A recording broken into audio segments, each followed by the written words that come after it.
Ici, en marge de la Cité de la Réussite, dans les grands salons de la Sorbonne, nous sommes avec Nicolas Sekaki, président d'IBM France. Bonjour monsieur. Bonjour. Vous sortez d'un débat qui s'intitulait Intelligence artificielle, progrès technologique, big data, libération ou aliénation. Comment peut-on résumer en quelques mots ce débat? Est-ce que vous, à titre personnel, vous avez foi dans le progrès technologique?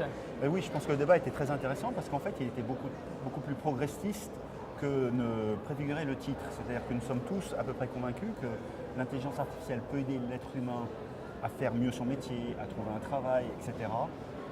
Qu'il faut bien sûr le maîtriser, mais qu'il y a plus d'avantages que d'inconvénients et était très positif de ce sens-là. Dans quel domaine par exemple? Tous les domaines, la santé, l'éducation, le gouvernement, etc. Beaucoup de questions bien sûr sur après la vie privée, mais qui est un autre sujet qu'il faut savoir traiter. Et par exemple, est-ce que vous n'avez pas peur que l'intelligence artificielle puisse aboutir à l'apparition d'un Frankenstein moderne? Déjà dans le mot intelligence artificielle, on a l'impression que l'intelligence artificielle va remplacer l'homme.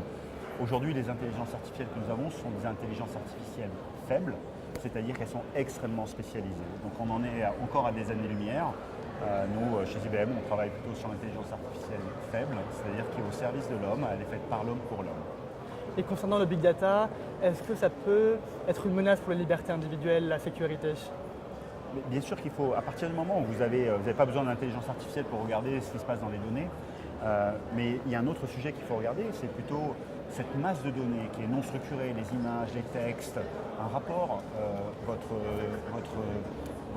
rapport de fin d'études, ce ne sont pas des mots, c'est de la connaissance. L'intelligence artificielle va nous permettre en fait d'absorber cette connaissance et de rendre cette connaissance accessible au plus grand nombre.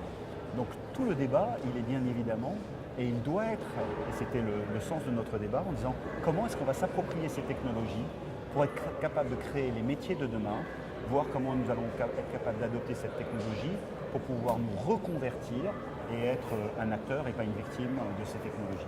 Merci beaucoup monsieur. Avec grand plaisir.